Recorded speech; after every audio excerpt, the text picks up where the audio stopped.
तो hey guys, आज फिर से एक न्यू वीडियो में भाई आपका स्वागत है भाई। और भाई अपना 4 दिन का चैलेंज की भाई 9वीं वीडियो में।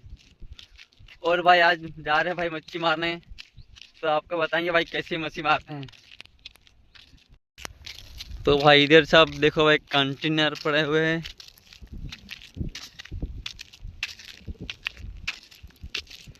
सब ये मेरे पीछे भी दिख रहा है भाई कंटेनर। तो फाइनली गाइस हम आ चुके हैं भाई मच्छी मारने के लिए, और दिखाते हैं भाई मच्छी मारने। ये भाई नदी है। मारो इन्हें तो मार दो। ये वाली मच्छी मारी हमने भाई।